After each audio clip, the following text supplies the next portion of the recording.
It's gorgeous, and we kind of have the run of the place. Oh my God, that's fantastic. We're in Ronda, and it's raining. Now, many travelers would find themselves in this situation and cry, vacation ruined. Weeks and months spent planning, wasted, thousands of dollars washed away by a simple downpour. But I don't see it that way. I actually see an opportunity. You know, when we travel, it's to try to escape our everyday, to try to find a sort of idealized reality where we can have authentic experiences. But that can be incredibly difficult to do in a city during the high season because of the throngs of tourists that show up. The place is packed. We've come to Ronda in the off season in November to try to find a different side to the city, a more relaxed, quiet side, to try to have the place all to ourselves. And we only have 2 days here, and with the help of my tacky gift shop umbrella, I'm sure as hell not going to let a little rain stop me.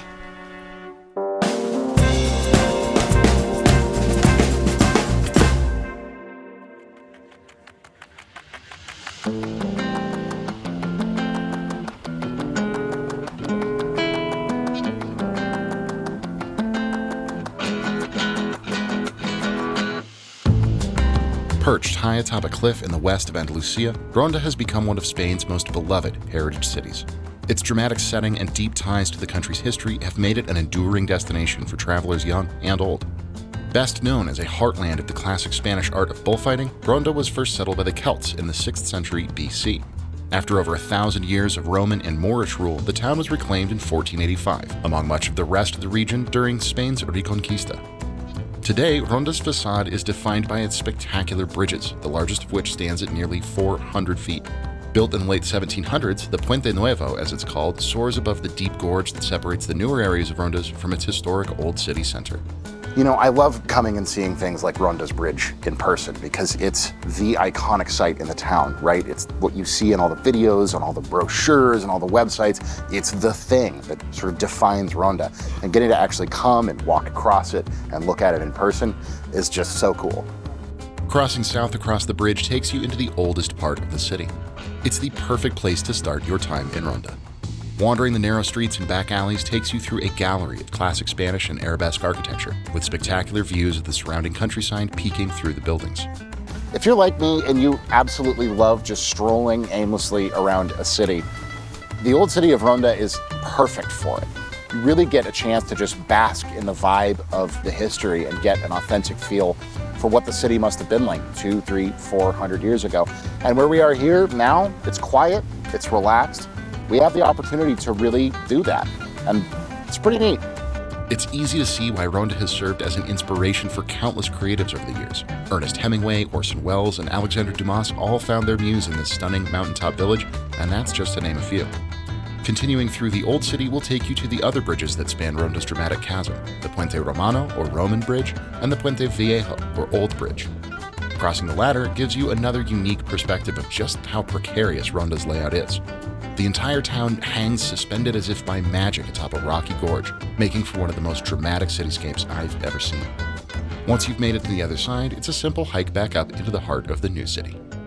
Well, thankfully it has stopped raining, which is really, really nice. We kind of figured it would, but we've made our way through the old city down to the old bridge, and now we are back up in front of Carrera Espinel, which is kind of the main walking street through the newer part of Ronda. Now, most of the city is pretty flat, but here is a good thing to remember. Doing that route, going down to the old bridge and coming back, gets a little bit steep. So if you're gonna do it, bring good shoes, a little bit of water, don't go too quickly. It's not too bad, it's just something to keep in mind. After spending the rest of our afternoon dodging the rain and wandering through the town, we absorbed a dramatic sunset at one of Ronda's most picturesque spots, the Mirador. And as night fell, it was time for food.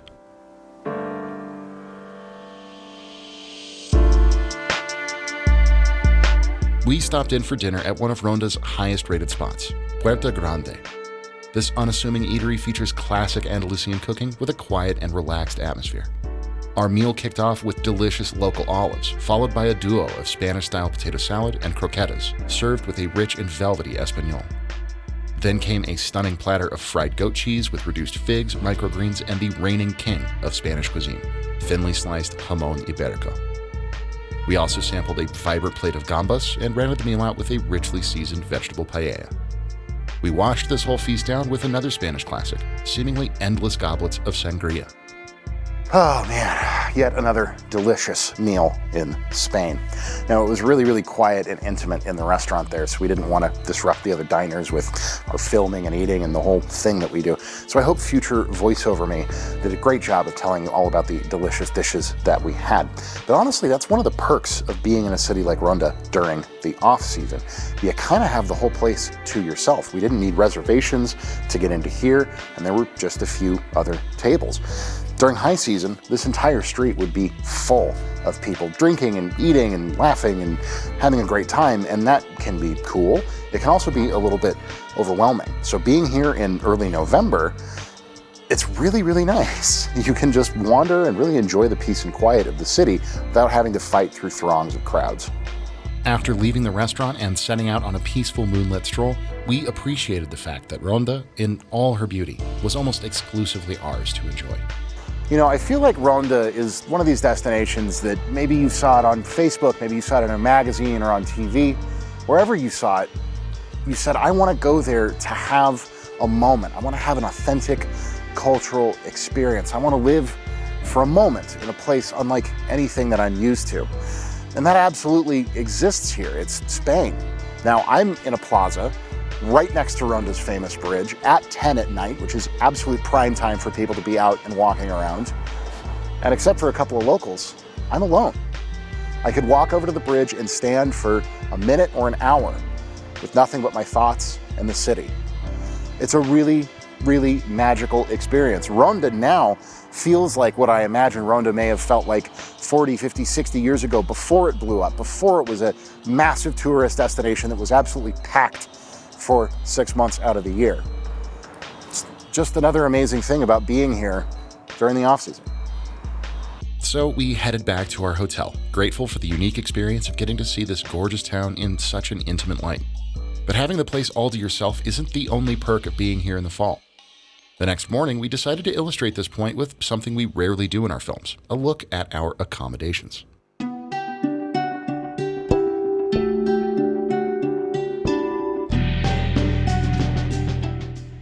Okay, look, I promise I'm not showing you this hotel room to say, oh, look at how bougie we are, look at where we get to stay. Not at all. I'm showing it to you for a very, very good reason. Now, Spain is well known as a super affordable destination among European countries, and Ronda, even though it's a pretty touristy city, is no exception. This gorgeous room with its comfy beds, beautiful rain shower head, it's got all the trimmings, cost less than your average roadside motel in the States, just over $100 with a little bit of discount hunting. So if you're here to explore and relax and bask in the amazing historic vibe of Ronda, might as well treat yourself just a little bit. Thanks to the timing of our visit, this room, just steps from the Bull Ring in the Puente Nuevo with great amenities and a killer breakfast, was less than half the price that it would be in the summer months. Just another perk of being flexible with your travel schedule. But with that, it was time for another round of amazing Spanish cuisine. So we headed a short way up the Carrera Español to partake in the time-honored ritual of a tapas lunch. Now, one of the best things about hanging out in Ronda is doing exactly this, finding a great little tapas spot in the early afternoon and just sitting, snacking, and enjoying the vibe. One of the first things you'll likely get when you sit down and order perhaps a glass of wine are olives. Now, olives are intrinsically tied to the south of Spain. They're grown absolutely everywhere. As you drive around to Andalusia, it's basically one gigantic, unending olive farm, which is really beautiful.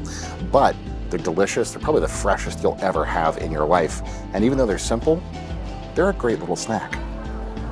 But the spot we've chosen to settle at is La Casa Puerta. We've got our white wine and we're waiting for an awesome spread of tapas. And next up on our tapas board is this bollitos, or little buns. This particular one has pork tenderloin and brie, locally raised, of course, because that's how they do things here in Spain.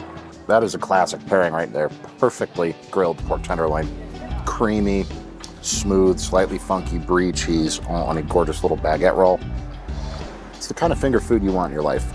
So here we have a dish called carrera and salsa rodeña. This is pork cheek in Ronda sauce. It's a local specialty. And for the uninitiated out there, pork cheek sounds a little bit weird, but it is absolutely one of the most delicious and tender parts of the pig.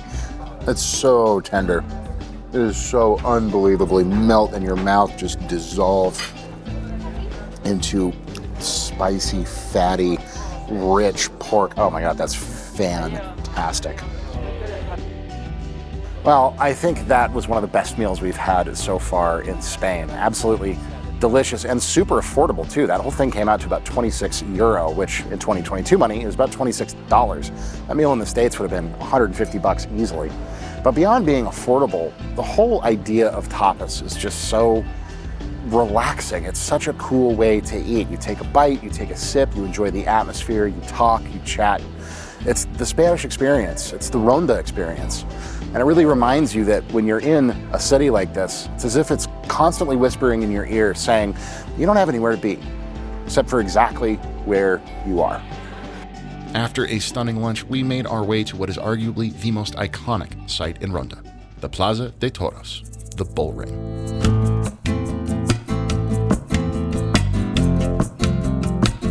Ronda's bullfighting traditions are the core of the city's connection to Spanish heritage. While this ancient sport is viewed by many as cruel, inhumane, and barbaric, an opinion which I don't entirely disagree with, it is undeniably a fixture in the cultural identity of Ronda. While bullfighting in Spain has existed in various forms since prehistoric times, the modern spectacle came to be in the late 18th century.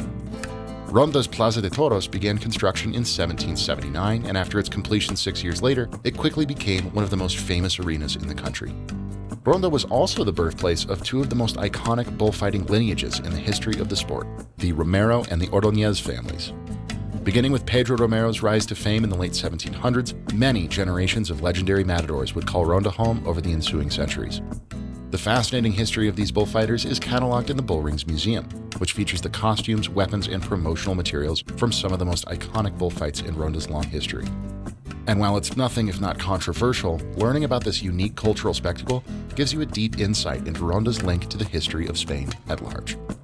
Of all the museums that you could visit in Ronda, I absolutely recommend going to the Bullfighting Plaza. It's really, really interesting, it's really in-depth, and it really contextualizes Ronda's connection to the rest of Spanish culture through this heritage of bullfighting. It's something that I didn't know a lot about, and regardless of how you feel about it ethically, it's undeniably a huge part of the Spanish identity and something that's really fascinating to learn about and understand.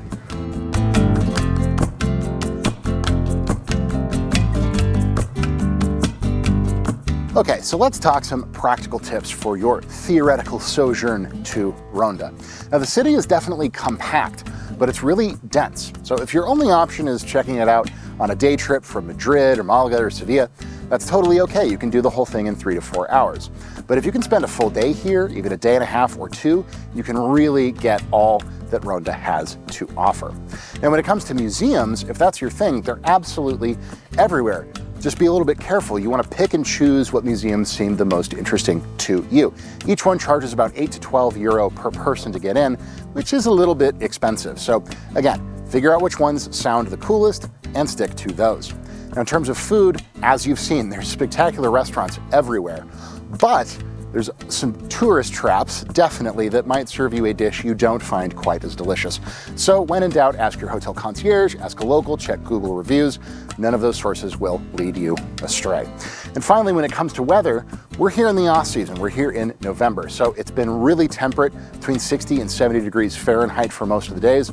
Yesterday morning when we arrived, it was raining, which wasn't ideal, but the rain passed quickly, and now it's been absolutely spectacular for the last 24 hours. So dress in layers, bring good footwear, be prepared for the unexpected if you are here in the off season, but overall, it's gorgeous.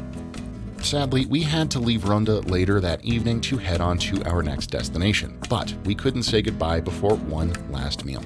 We'd quickly learned that the culinary scene in Ronda was exceptional, and we wanted our final sojourn into its edible landscape to be a special one.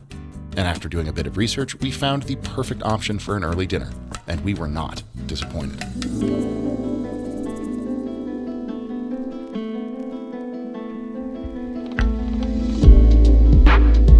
Well, it is dinner time, and we have opted for something a little bit higher end. We are at Carrera Oficial. They do a slightly more elevated take on the traditional tapas, and we have opted for a 5-course tasting menu. Now, we are starting off with an avocado, salad, fresh vegetables, fresh baby greens. Simple, but beautiful, much like the rest of Spanish cuisine.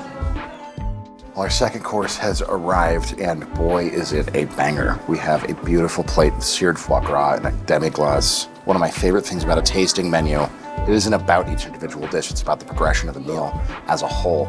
And foie is a really interesting kind of follow-up to that really vibrant, fresh avocado salad. All right, third course is up, salmon belly and asparagus under a lovely velvety béarnaise sauce. Now, salmon belly, of course, the fattiest part of the fish and quite a fatty and rich cut in the fish world. Course number 4, we have a beautiful cod fillet, little cherry tomatoes, deep roasted garlic. The thing that I'm loving about this meal, obviously every dish is incredible, but the progression is really smart. We started sort of cold and ultra fresh with that avocado salad. Then we went, bam, super savory with the foie. Then we just had the salmon belly, which is kind of an in-between, but moving more towards an entree. Now we're sticking with the fish theme, but we've got something a little bit bigger, a little bit richer, a little bit meatier in this cod. Our tasting menu would be complete without something of a grand finale. We have a beautiful cut of beef with harissa, shishito pepper, a blistered tomato, roasted mushrooms, roasted zucchini on the side. That harissa, tangy, sweet, tiny bit smoky. Man, that's a good piece of meat. Well, sadly, our extraordinary tasting menu here at Carrera Oficial is coming to an end, but it's not going to end without a bang, because we have here a beautiful Spanish-style cheesecake. Now, Spanish-style cheesecake, very similar to what we all know and love, sort of a custardy interior, but this is actually burnt on the top intentionally to get some of those beautifully caramelized flavors out of the sugar. And it's a fantastic way to end a meal like this. Overall, spectacular meal. Spectacular meal.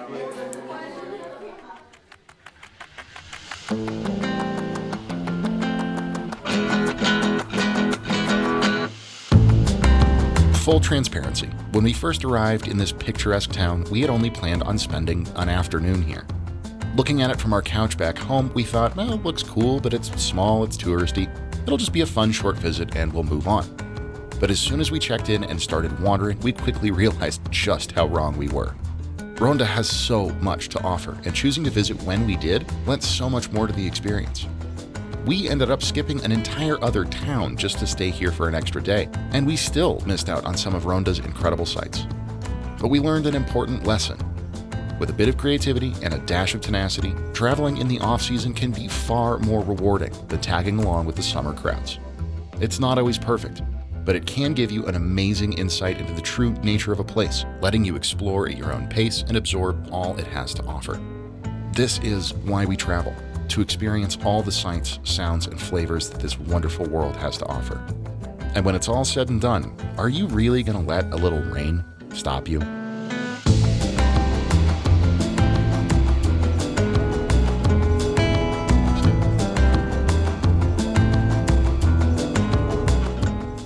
I can't be spitting olives out on camera. That's gross, man.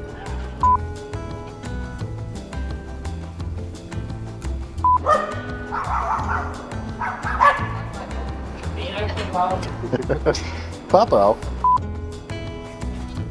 These simple but beautiful dishes, enveloped, what's the word? Cameraman gets wine. Cameraman gets as much wine as he wants.